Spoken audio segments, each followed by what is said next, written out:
you wonder.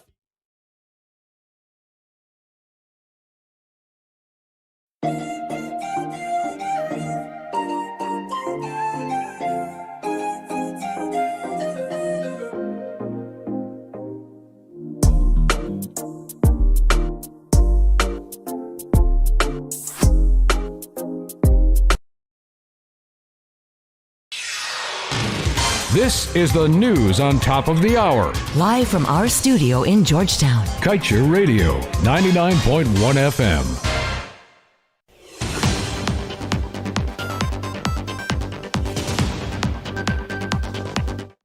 Good day, welcome to your news at noon on Kaieteur Radio for Friday, July 1st, 2022. I'm Kevin Smith. Making top story today, citizens must have a say in auctioning of oil blocks, according to Norton. Hairdresser found dead on roadside wrapped in plastic, soldier in custody. And in the Gas to Shore project, it is to commence by year end as President touts profitability without final price tag. Stop saying my government is illegitimate. President Ali tells opposition MPs. Elderly Monrepo woman stabbed to death. CJIA misses yet another completion deadline. And Tocqueville man gets 11 years for raping Venezuelan woman. Stay tuned to stay informed.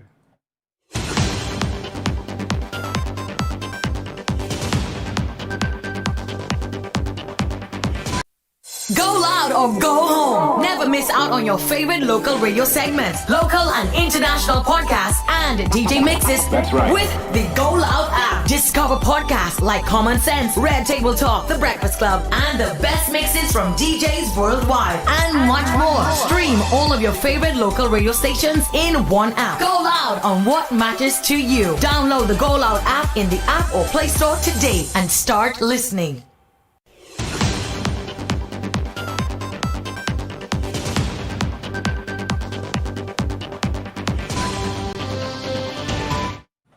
And now for the news in detail. With just 2 months to go before Guyana starts auctioning off its remaining oil blocks, opposition leader Aubrey Norton has called on the government to make public the bid criteria and to provide the public with an opportunity to have a say in relation to the process. Norton, during a press conference yesterday, said that given the number of corruption and transparency issues facing the administration, information regarding the auctioning of the oil blocks should be clear to the public to ensure that the entire process is above board. He said that at minimum, the auction of the national oil blocks must include clear criteria as to minimum requirements any applicant must satisfy. He said that extensive due diligence should be employed to ensure each applicant meets the minimum requirements, as well as a clear criteria as to how winning bidders will be selected. He said that if multiple rounds of bidding takes place, clear rules as to how this will occur should be in place, and a period of national consultation to determine if the rules and criteria laid out are appropriate and acceptable to Guyanese should be held. In other news, the government has concluded its latest round of negotiations with ExxonMobil Guyana and its Stabroek Block partners on the Gas to Shore energy project. And according to President Ali, the final agreement will see the project coming in much less than had been previously envisioned, while not giving a final price tag, since that will be determined through the final bidding process. President Ali has concluded that the project will cost the nation over the course of its life between 4 and 5 US cents per kilowatt hour. The president is adamant that this figure, down from the previous 7 US cents per kilowatt hour, includes the full repayment of the 12-inch pipeline that would be providing some 50 million standard cubic feet of natural gas daily to the onshore project. And moving on, a hairdresser who had left her home on Wednesday to do business in Kanji was found dead on Thursday morning, with her body wrapped in a plastic bag and tucked away in a clump of bush on the Cortland Public Road, Quarantine, Berbice. Dead is 29-year-old Donalisa Park of East Kanji, Berbice. Police have arrested for the crime a member of the Guyana Defense Force, 33-year-old Colin Hazel, also of Cortland. In a statement, the Guyana Police Force said that the body was found about 7 hours. According to Donalisa's sister, she last saw her sibling alive on June 29th at about 8 hours at their East Kanji home, where they both reside. Meanwhile, Regional Commander Budnarayan Prasad said the 29-year-old woman appeared to have been strangled. And moving on. President Ali ended up in a debate on Wednesday with members of the coalition opposition at the sidelines of a cocktail event over his government not meeting with them to fix matters of national interest. He reportedly told them that if they want to dialogue with his government, they must have respect. That respect, according to Ali, is to stop saying that his government is illegitimate and accept that they had lost the March 2020 regional and general elections. The event was hosted at the Pegasus Suites, Kingston, Georgetown, to commemorate the 50th anniversary of China-Guyana bilateral relationship.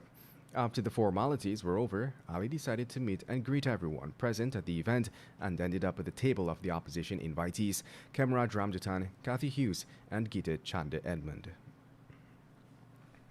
And just before we head to a break, let's tell you that an 86-year-old woman of Monrepo was on Thursday morning found stabbed to death in her home. Police have confirmed. The dead woman has been identified as Agnes Dillon of 32 Monrepo North, East Coast Demerara. Dillon, according to police, lived alone and was last seen alive around 17 hours on Tuesday, washing clothes. Crime scene detectives suspect that the woman was brutally stabbed and chopped to death. They observed what looked like stab wounds to her left and right upper chest. Suspected chop wounds were also seen on her right hand and right side face. Her killer, however, remains a mystery. So far, no one has reported seeing anyone visiting the woman or hearing any screams. Investigations are ongoing. The time is now 12 hours 7 in Guyana. We'll take a short break and return with your news.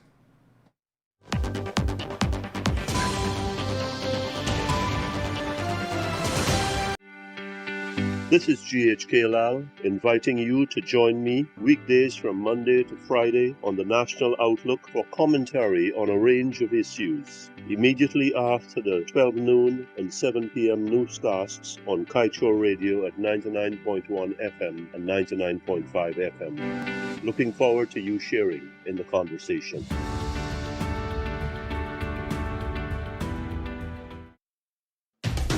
Guyana. Join me on the Glenn Lal Show every Monday, Wednesday, and Friday at 7:20 p.m. and a rebroadcast at 11 a.m. The Glenn Lal Show only on Kaieteur Radio 99.1 and 99.5 FM.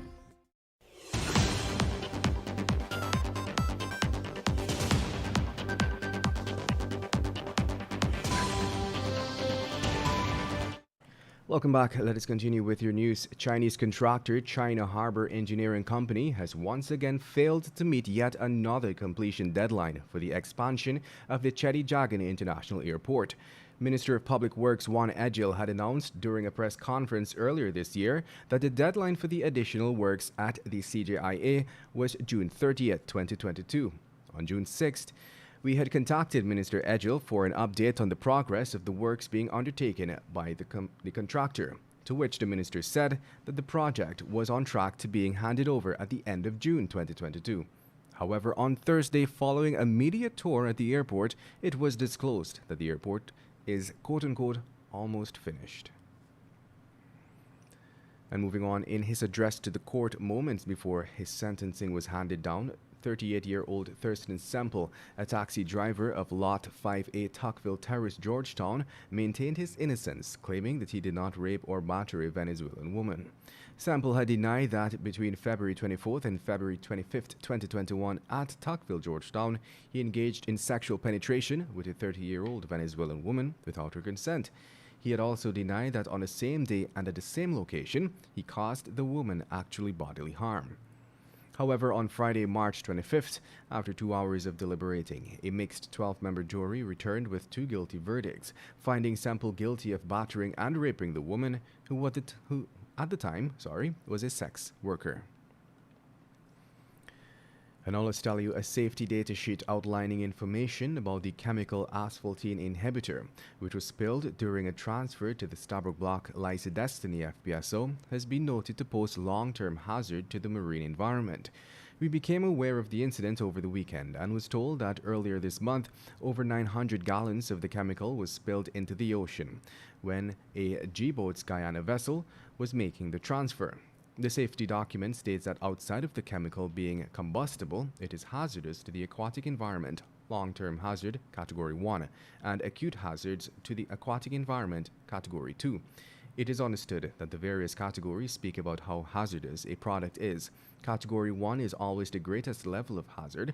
That is, it is the most hazardous within the class and could be divided further into Category 1A within the same hazard class and is a greater hazard than Category 1B. And moving on.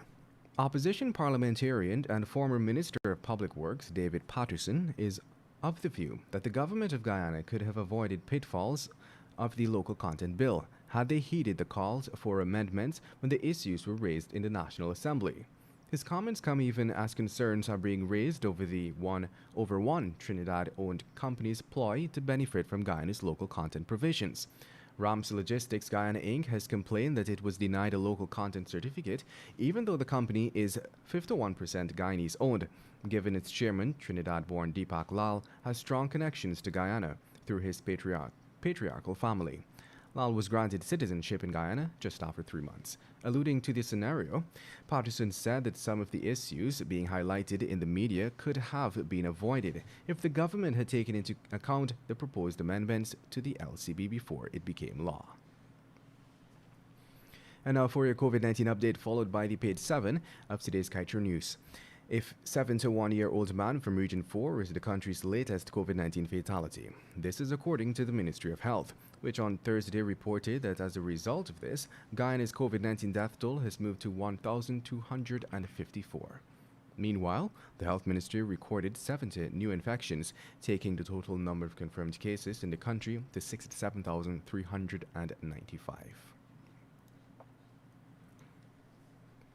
President Ali East Coast Demerara visit. President Ali must always remember one thing. Presidents in word and deed must be for all the people. This is even in attitude too. Quite reasonably and humanly, the president found a way to get to Monrepo on Tuesday. Most regrettably, President Ali could not find it in himself to go to Golden Grove where the first blow was delivered. A great harm was inflicted upon a young man now gone, and a community left behind to pick up the pieces. The people there hurt too, just like our Guyanese brothers and sisters from what occurred at Monrepo. Presidents must be even-tempered and even-handed in appearance and in action. Given what President Ali rushed to do at Monrepo and what resisted doing for Golden Grove, confirms that his learning curve is both long and steep. For the peace and tranquility of this society, may he grow up quickly. And that brings us to the end of today's News at Noon. I'm Kevin Smith. Thank you for listening.